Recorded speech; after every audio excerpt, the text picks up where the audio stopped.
সম্মানিত ওলামায়ে কেরাম, আমার সম্মুখে মুসলিম ভ্রাতৃবৃন্দ, পর্দার অন্তরালে মা ও ভগ্নীরা, আসসালামু আলাইকুম ওয়া রাহমাতুল্লাহি তাআলা ওয়া বারাকাতুহু। আলহামদুলিল্লাহ ওয়াসসালাতু ওয়াসসালামু আলা রাসূলিল্লাহ ওয়া আলা আলিহি ওয়া আসহাবিহি ওয়া আহলি বাইতিহি ওয়া সাইরি তাবিঈনা নাহজা, আম্মা বা'দ, ফাআউযু বিল্লাহি মিনাশ শাইতানির রাজীম, বিবারাকাতি ওয়া আযমাতি বিসমিল্লাহির রহমানির রহিম। ফাসআলু আহলায যিকরি ইন কুনতুম লা তা'লামুন। সাদাকাল্লাহু মাওলানাল আযীম ওয়া বাল্লাগানা রাসূলুহুর রাউফুর রহিম।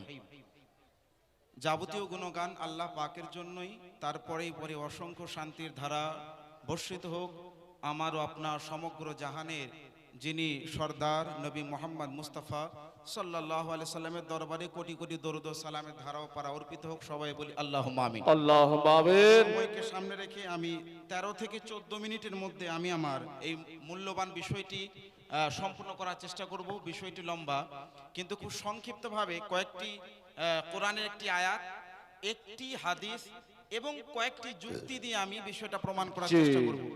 মনে রাখবেন, আমরা সবাই নিজের পরিচয় দিয়ে আমরা হলাম মুসলমান, তার সাথে সাথে একটি আমরা কথা বলি, আমরা হলাম আহলুস সুন্নাত ওয়াল জামাতের অন্তর্ভুক্ত ব্যক্তি, মানে আমরা সুন্নি হানাফি মুসলমান। এখন অনেকে সুন্নি মুসলমান বলে, অনেকে শুধু হানাফি মুসলমান বলে, আর আমরা হলাম সুন্নি হানাফি বেরেলি মুসলমান। বলুন সুবহানাল্লাহ। জি। আর এই তিনটি নামকরণের কয়েকটি কারণ আছে, এই তিনটি নামকরণের কিছু উদ্দেশ্য আছে। এমন একটি সময় ছিল শুধু মুসলমান বললেই মুসলমানের পরিচয় হয়ে যেত। তারপরে একটি সময় এলো যে মুসলমানের সঙ্গে সুন্নি লাগাতে হবে, তারপরে একটা সময় এলো হানাফি লাগাতে হবে। এখন আবার শুধু হানাফি দিয়েও পরিচয় হবে না, সুন্নি হানাফি বেরেলি মুসলমান। বলুন সুবহানাল্লাহ। আজ খুব সংক্ষিপ্তভাবে আমি বোঝাবো যে আমরা যে সুন্নি হানাফি বেরেলি মুসলমান বলি, এখানে আজ বর্তমান সময়ে সোশ্যাল মিডিয়া ছাড়াও অফলাইনে একটি আপত্তি করা হয়, যারা ইমাম মানে তারা হচ্ছে জিলাপি হুজুর। নাউজুবিল্লাহ। কথাটি শুনতে একটু খারাপ লাগছে, কিন্তু এর অর্থ যদি ব্যাখ্যা আমরা সুন্দরভাবে নিই অবশ্যই ভালো হবে। শয়তানদের মুখ থেকেও মনে হচ্ছে শয়তানি কথা বেরোচ্ছে, কিন্তু অর্থটা ভালো নেওয়া যেতে পারে। জিলাপি এটা মিষ্টি জিনিস, আর মিষ্টি আমরা কোনো আত্মীয়কে দিই, কোনো শয়তানকে দিই না। দিই কি গো? জি জি, হক হে হযরত। হয় মেহমানকে। সুতরাং মিষ্টি কথা তো বলেছে, আমরা তো ঝাল নই। বুঝতে পেরেছেন? বিষয়বস্তু হলো আমরা যে ইমাম মানি, ইমাম কেন মানে, কেন মানবো? কোরআন সামনে আছে, আল্লাহ পাক বলেন ওয়ালা রাতবি ওয়ালা ইয়াবিসিন ইল্লা ফি কিতাবিম মুবিন। কোন এমন সূক্ষ্ম ভিজে কোন জিনিস এমন নেই যেটা কোরআনে নেই। আল্লাহ পাক বলেন ওয়ালা সাগীর ওয়ালা কাবীর, আল্লাহ কুল্লু সাগীর ওয়া কাবীরিন, সমস্ত ছোট বড় জিনিস কিতাবের মধ্যে লিপিবদ্ধ, কোরআনুম মাজিদে সব আছে। কোরআন সামনে আছে, তাহলে কোরআন থাকার সত্ত্বে হাদিসও আছে। তারপর আবার ইমাম কেন মানবো?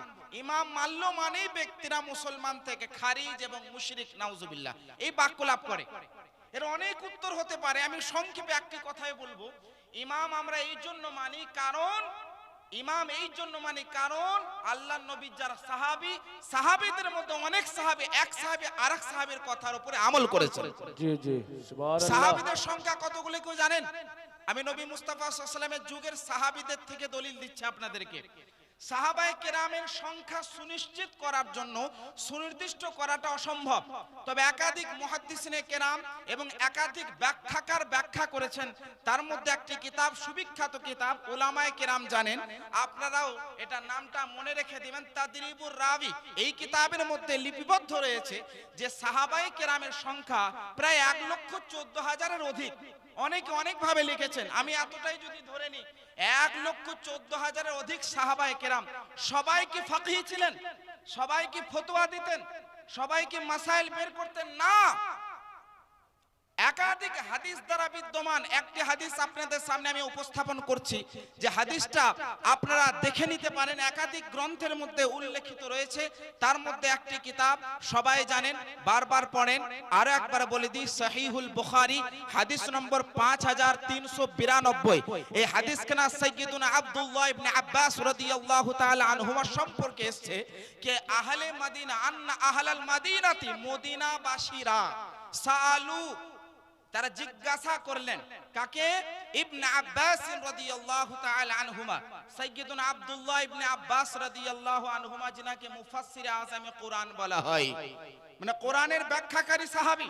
এই সাহাবীকে তারা জিজ্ঞাসা করলেন আনিম রাআতিন, এমন এক মহিলা সম্পর্কে জিজ্ঞাসা করলেন, তাওয়াফাত সুম্মা হাদাত, যে মহিলাটা তাওয়াফ করতে করতে মানে হজ করতে গিয়ে তাওয়াফে জিয়ারত করার পরে সুম্মা হাদাত, তার স্রোত বয়ে গেল, মানে মাসিক বেরিয়ে গেল, যেটা মাসিক স্রোত বয়ে যায়, তার বের হয়ে গেল। এই অবস্থায়, এমত অবস্থায় ওই মহিলাটা কি করবে? কারণ তাওয়াফ করার পরে একটাকে বলা হয় তাওয়াফে বিদা, মানে বিদায়ী তাওয়াফ, বিদায়ী দর্শন, বিদায়ী জিয়ারত। তো তাওয়াফে জিয়ারতের পরে বিদায়ী তাওয়াফ ছাড়াই কি মহিলা ফেরত আসবে বাড়িতে, না অপেক্ষা করবে? এই একটি প্রশ্ন।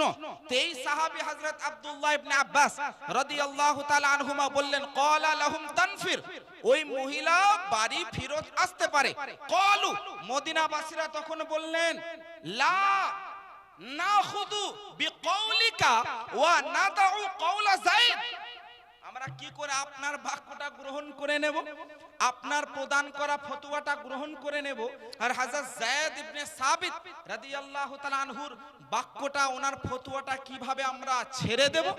তার মানে ওই সাহাবায়ে কেরামরা হযরত যায়েদ ইবনে সাবিত রাদিয়াল্লাহু আনহু, আল্লাহর নবীর এক সাহাবী, ইনার কাছে আগেই ফতোয়া জিজ্ঞাসা করে নিয়েছিলেন। ওনার ফতোয়ার উপরে তিনারা দণ্ডায়মান ছিলেন। মদিনাবাসী বললেন, হুজুর, আমরা ওনার ফতোয়ার উপরে আমল করছি, সুতরাং আপনার ফতোয়াটা এই মুহূর্তে আমরা গ্রহণ করছি না। তো সাহাবায়ে কেরামদের মধ্যে আমল বিদ্যমান ছিল যে একজন সাহাবীর কথার উপরে, ফতোয়ার উপরে একাধিক সাহাবীরা আমল করেছেন। আমি রিওয়ায়াত দ্বারা একদম দায়িত্ব সহকারে আপনাদেরকে বলছি, একাধিক হাদিস গ্রন্থের মধ্যে ব্যাখ্যাকারী সাহাবায়ে কেরাম ছাড়াও, হাদিস গ্রন্থের মধ্যে তাদের হাদিস ছাড়াও অন্যান্য অনেক সাহাবায়ে কেরামের হাদিস বিদ্যমান আছে, যেগুলো মুহাদ্দিসিনে কেরাম বর্ণনা করেছেন, লিপিবদ্ধ করেছেন, যে 1,14,000 অধিক সাহাবীদের মধ্যে কম বেশি, খুব বেশি হলে 10 জন সাহাবী এমন ছিলেন যিনারা ফাকিহ ছিলেন, মানে মসলা বের করতেন, রাসূল পাক সাল্লাল্লাহু আলাইহি ওয়াসাল্লামের অনুপস্থিতিতে কোরআন হাদিসকে সামনে রেখে মাসাইলকে বয়ান করতেন। জি, তা 10 জন সাহাবী, তিনাদের কথার উপরে অনেক সাহাবী আমল করতেন। তাই বলে সব সাহাবী কোরআন হাদিস থেকে মসলা বের করতেন? মসলা বের করতে প্রয়োজনই ছিল নবীর কাছে জিজ্ঞাসা করে নিতেন। নবী মুস্তাফার অনুপস্থিতিতে কি করতেন? সাহাবায়ে কেরামরা কোরআন হাদিস সামনে রেখে নবী মুস্তাফার ইশারা ইঙ্গিতের মাধ্যমে মসলা বের করতেন। তো একটি হাদিস দ্বারা বুঝতে পারলেন বুখারী শরীফের 5392 নম্বর হাদিস দ্বারা যে সাহাবীরা তাকলিদ করেছেন। বলবেন তাকলিদ? অবশ্য আমাদের তাকলিদ, তাদের তাকলিদের ব্যাখ্যা আছে, কিন্তু তাকলিদের অর্থটা পাওয়া যায়। এখানে উলামায়ে কেরাম বসে আছেন, প্রত্যেক মাদ্রাসায় একটি কিতাব পড়া হয়, উসুলুল ফিকহের যে কিতাবটি নাম হলো মুসাল্লামুস সুবুত। এই কিতাবের মধ্যে লেখা রয়েছে তাকলিদের অর্থ কি জানেন? আত তাকলিদু আল আমালু বিকাউলিল গায়রি বিগায়রি হুজ্জাতিন, কারোর কথাকে বিনা দলিলে গ্রহণ করে নাও। বিনা দলিলে কথা গ্রহণ কিভাবে হতে পারে?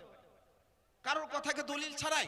হ্যাঁ, কারোর কথাকে দলিল ছাড়াই গ্রহণ করা মানে ওই কথাটি দলিল নাই এমনটা নয়।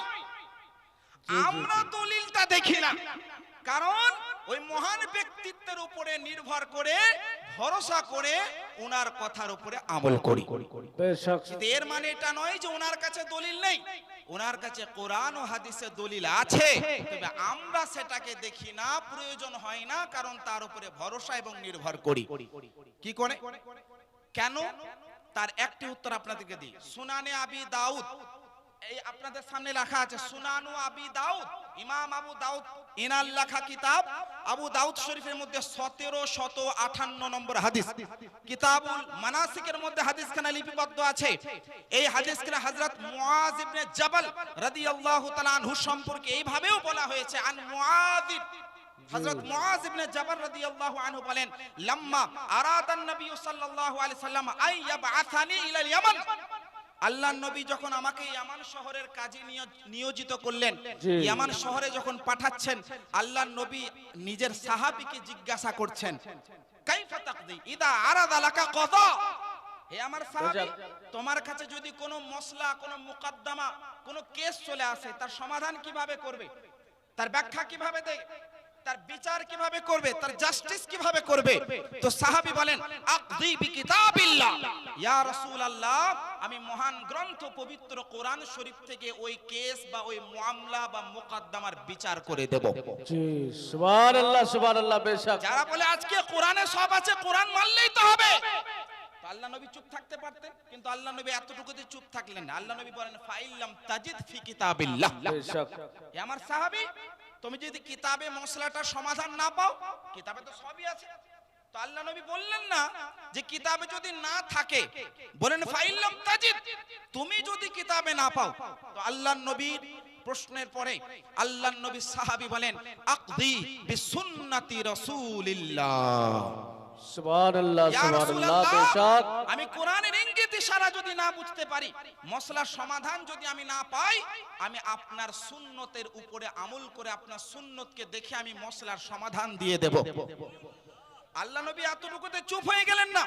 আল্লাহ নবী বললেন ফাইল্লাম তাজিদ ফি সুন্নতি রাসূলিল্লাহ ওয়ালা ফি কিতাবিল্লাহ, এ আমার সাহাবী যদি তুমি কোরআন শরীফে মশলার সমাধান না পাও, আমার সুন্নতেও যদি মশলার সমাধান না পাও, তাহলে কি করবে? যেটা আজকে আহলে হাদিস যারা প্রশ্ন করে, আহলুল হাদিস যারা বলে যে কোরআন সামনে আছে, হাদিস সামনে আছে, আর কি লাগবে? তো আল্লাহর নবী তো ওই প্রশ্ন করতে পারতেন যে যাও তুমি এখান থেকে সমাপ্ত, এরপরেই তুমি ফতোয়া দাও, সমাধান করো, কিন্তু আল্লাহ নবী বললেন যদি কোরআন এবং হাদিস মানে সুন্নতে না পাও, তাহলে কি করবে? আল্লাহর নবীর সাহাবী বললেন আজতাহিদু রাই ওয়ালা আলু, ইয়া রাসূলুল্লাহ আমি কোরআন হাদিসকে সামনে রেখে ইজতিহাদ করব, অর্থাৎ কোরআন হাদিসকে সামনে রেখে গবেষণার মাধ্যমে সমাধান বের করে দেব। বেশক বেশক সুবহানাল্লাহ। গবেষণা বের করা কোরআন হাদিস থেকে কার সুন্নাত? সাহাবীর সুন্নাত। সাহাবী বলেন আমি কোরআন হাদিস থেকে গবেষণা করে মশলার সমাধান বের করে প্রদান করে দেব। আল্লাহ নবী কি করলেন জানেন? ফাজারাবা রাসূলুল্লাহ সাল্লাল্লাহু আলাইহি সাল্লাম সাদরা, আল্লাহ নবী তার সাহাবীর সিনার মধ্যে মুবারক হাতকে রাখলেন এবং সাবাসি দিলেন, সাবাসি দিলেন।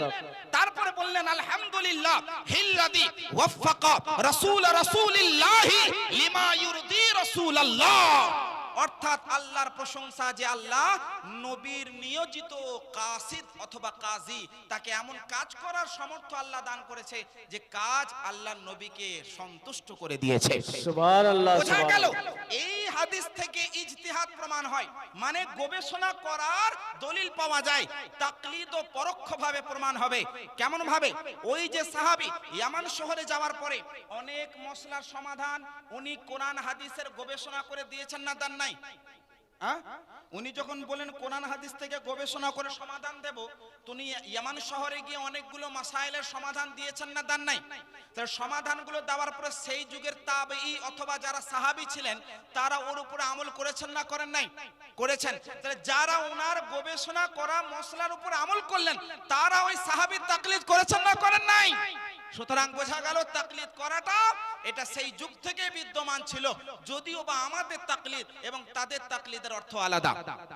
তাকলিদ আমরা কেন করব তার আরো একটি উত্তর আপনাকে দিই। বুখারী শরীফের নাম শুনেছেন? এই কিতাবের লেখক কে? ইমামে ইসমাইল বুখারী। আবু দাউদ শরীফের নাম শুনেছেন? ইমাম আবু দাউদ। তিরমিজি শরীফের নাম শুনেছেন? ইমাম তিরমিজির লেখা। ইবনে মাজাহ শরীফের নাম শুনেছেন লেখকের? ইমাম ইবনে মাজাহ। নাসাই শরীফের ইমামের নাম শুনেছেন? ইমামে নাসাই। সবাই কোন না কোন ইমামের তাকলিদ করেছেন।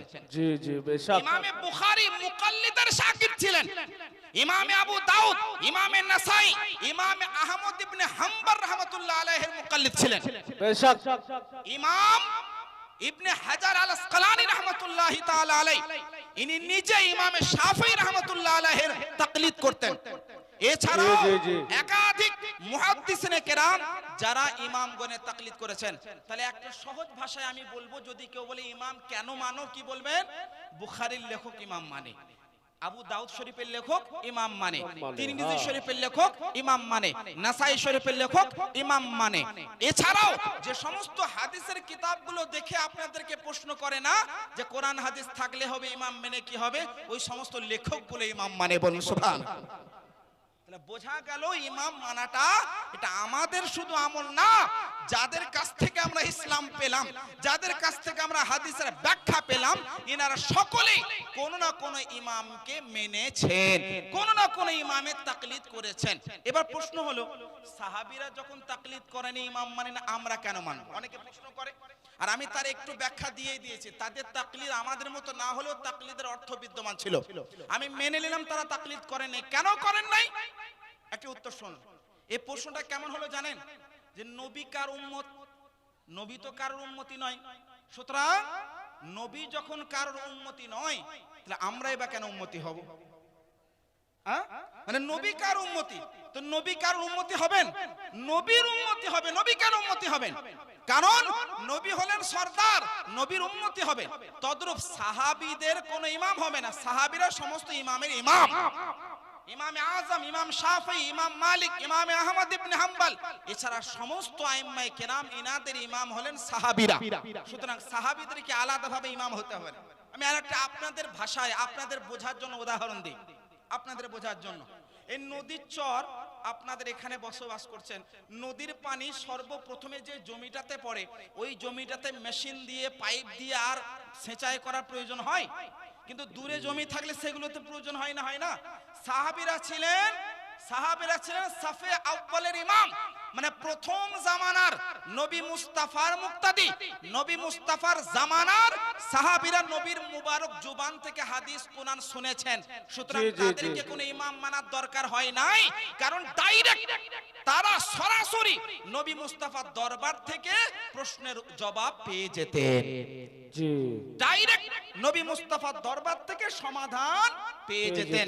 তাদেরকে আলাদাভাবে কোন ইমাম মানার দরকার হয়নি, কিন্তু আমাদেরকে মানতে হবে, মানা ওয়াজিব ও জরুরি। এই জন্য ওয়াজিব ও জরুরি কারণ আমাদের মধ্যে অধিকাংশ এমন আছে যারা নিজের থেকে কোরআন হাদিস থেকে মসলা মাসাইল বের করতে সক্ষম না। এটা এমনই হলো না যে আপনি দেখছেন যে যেটা আপনি পারবেন না, সেইটাকে যদি আপনাকে বলা হয়, যদি বলা হিমালয় পাহাড়টা উঠিয়ে দাও, পারবেন? না, তুলতে হবে। এটা জুলুম হবে না? হবে না? হবে না? কোরআন হাদিসের ইঙ্গিতগুলো বোঝার ক্ষমতা আপনাদের আমাদের আছে? কারোর আছে? ডাইরেক্ট মাসাইলকে বের করার অধিকাংশ নাই। তো আমাদেরকে যদি বলে না তুমি কোরআন থেকে ডাইরেক্ট বের করো, হাদিস থেকে ডাইরেক্ট বের করো, ইমামকে মানা হবে না, এটা হিমালয় পাহাড়ের মতো উদাহরণ হলো না? সুতরাং ইমামদেরকে আমরা কেন মানি, একটা ব্যাখ্যা হিসেবে। আমি আরেকটি উদাহরণ বা আপনাদের আকীদাটা স্পষ্ট করে দিই, যদি এটা আমলের একটা বিষয়। আমরা তাকলিদ কোন আকীদাতে করি না, আমলে করি। কিসে করি? আমলে। মানে কোন এমন আমল আছে যে আমলে এক ইমাম বলে এটা করতে হবে, আর এক ইমাম এটা করতে হবে, উভয়টাই হাদিস দ্বারা প্রমাণ। কোন একজন ইমামকে আমরা মানি। এই যে ইমামগণকে মানি, ইমামগণকে আমরা ফুরুই আমলের ক্ষেত্রে আমরা তাদের তাকলিদ করে থাকি। আর এই তাকলিদটা কেন করে? একটা ব্যাখ্যা হিসেবে। ওই ইমামকে এই জন্য মানি না যে ওই ইমামটাই শরীয়ত বানায়, এই জন্য মানি না যে ওই ইমামটাই হলেন আসল শারে, এই জন্য মানি না যে উনি শরীয়ত তৈরি করেন, এই জন্য মানি যে উনি শরীয়তের ব্যাখ্যা করেন, এই জন্য মানি যে উনি কোরআনের ব্যাখ্যা করেন, এই জন্য মানি যে উনি হাদিসের ব্যাখ্যা করেন। সুতরাং ব্যাখ্যা হিসেবে আমরা ওনাদেরকে মানি, ওনাদের তাকলিদ করি। ওনারা আমাদের সুবিধার্থে কোরআন হাদিসের ব্যাখ্যা করে দিয়েছেন। আল্লাহ পাক বলেন ফাসআলু আহলা যিকরি ইন কুনতুম লা তা'লামুন, তোমরা জ্ঞানীদের কাছ থেকে জেনে নাও যেগুলো জানো না। সুতরাং একটা ছোট্ট বাচ্চাও যদি দেখা যায় সে শৈশব কাল থেকে যখন যৌবন কালে পৌঁছায়, সেটাও কারণ না কারো তাকলিদের মাধ্যমে। কেমন? এটা কি, ওটা কি, এটা কি, এগুলো কে বলে? বাবা বলে, ভাই বলে, এগুলো তাকলিদ হচ্ছে না? সেকে জিজ্ঞাসা করে এটা কেন? এটা জলসা হচ্ছে। তো বাচ্চাটা বলে কেন জলসা, কিসের জন্য জলসা? অত দলিল জিজ্ঞেস করে? জলসা হচ্ছে মেনে নিল, এটাই তো তাকলিদ। কোনো দলিল চাই না, বিনা দলিলে বিনা প্রমাণে আপনার সন্তান আপনার কথা মেনে নেয়। তো তাকলিদ করাটা মানবীয় স্বভাবের অন্তর্ভুক্ত একটি কাজ, যদিও তারা এখন অস্বীকার করছে, কিন্তু এটাই আসল স্বভাব, মানবীয় স্বভাব, যে তারা কারণ না কারো তাকলিদ করবে। সেটা ইসলামের যে সমস্ত মাসাইল, যে বিধান, সেগুলোর উপরে আমল করার ক্ষেত্রেও কোনো না কোনো একজন ইমামের তাকলিদ করা জরুরি। এবার বলবেন সব ইমামই যখন সঠিক, একটি ইমামকে কেন মানব? কথা বুঝতে পারছেন? এবার আমি আপনাদেরকে বলি, একজন ব্যক্তি নামাজ পড়তে যাচ্ছে, নামাজ পড়তে গিয়ে তার শরীর থেকে রক্ত বেরিয়ে গেল, খালি রক্ত বেরিয়ে গেল। আর কে বলে তোমার নামাজ হবে না, রক্ত বেরিয়ে গেল। সে যে বলে না না না, আমি ইমাম শাফি রহমতুল্লাহি তাআলা আলাইহিকে মানি, আমার নামাজ হয়ে যাবে। কিছুক্ষণ পরে গিয়ে বাড়িতে গিয়ে তার স্ত্রীকে স্পর্শ করলো। তুমি তো ইমাম শাফি রহমতুল্লাহ আলাইহিকে মানো না, তোমার তো উজু ভেঙে গেল, তোমার তো নামাজ হবে না। তখন সে যদি না, আমি ইমাম আযম আবু হানিফা রহমতুল্লাহ আলাইহিকে মানি, তিনি যে স্ত্রীকে স্পর্শ করলে পারে তাহলে উজু নষ্ট হয় না। ইমাম আযম আবু হানিফা রহমতুল্লাহ আলাইহির লেখা স্পর্শ মানে ও আপনাদের অর্থে স্পর্শ নয়, এমনি স্পর্শ কথা আমি আপনাকে বলছি। বিষয়বস্তু হলো তাহলে ইমাম শাফি রহমতুল্লাহ আলাইহিকে মানছে, সে বলল পরে বলছি ইমাম আযমকে মানি, এটা তার মনের ইচ্ছার পূরণ হলো না শরীয়তের উপর আমল হলো? মনের ইচ্ছার পূরণ হলো। সুতরাং শরীয়তের উপর আমল করার জন্য তো ইমামকে মানি না, মনের ইচ্ছা পূরণের জন্য না। সুতরাং কোন একটা ইমামকে মানতে হবে যাতে শরীয়তের উপরে আমল হয়, কারণ শরীয়তের উপরে সুন্দরভাবে ঠিকভাবে আমল করার জন্য ইমামদেরকে মানা হয়। কারণ ওনারা আমাদের সুবিধার্থে শরীয়তের মাসাইলগুলোকে স্পষ্ট করেছেন, যে সমস্ত বিধানগুলো আমাদের জন্য স্পষ্ট হয়নি বা আমরা বুঝতে পারি না, সে সমস্ত মাসাইলগুলো আমাদের জন্য ওনারা সুবিধার্থে আমাদের জন্য স্পষ্ট করে দিয়েছেন। যাই হোক মুআজ্জাজ সামিনে কিরাম, আমি যে সময় নিয়েছিলাম সময় শেষ। আমি শেষ পর্যায়ে একটি মেসেজ দিয়ে যাব সহজভাবে, সহজ ভাষায়। যদি আপনাদেরকে প্রশ্ন করে কাউন্টার উত্তর শোনেন। যদি কেউ বলে কেন ইমাম মানো, ডাইরেক্ট বলবেন ইমাম কেন মানবো না, তার দলিল কি? সে বলবে লা তুকাল্লিদু দীনাকুম। তারা একটা হাদিসের ব্যাখ্যা দিবে, যে বুখারী, মুসলিম, আবু দাউদ কোন একটি হাদিসের আপনাকে ব্যাখ্যা দেবে যে হাদিসে লেখা আছে ইমাম মানা চলবে না। ডাইরেক্ট কাউন্টার জবাব দিবেন বা প্রশ্ন করবেন যে ওই যে ইমামের লেখা কিতাবের তুমি উত্তর দিচ্ছ, ওই ইমাম কি মেনেছেন কোন ইমামকে? উত্তর পেয়ে যাবেন। এখান থেকে বক্তব্য ঘটাচ্ছি ইনশাআল্লাহুর রহমান। আগামী দিনে কখনো এই সময়ে বা কখনো সময় আপনাদের সামনে দণ্ডায়মান হলে এই বিষয়গুলো নিয়ে স্পষ্ট করার সুযোগ ইনশাআল্লাহ লাভ করব। আসসালামু আলাইকুম ওয়া রাহমাতুল্লাহি ওয়া বারাকাতুহু।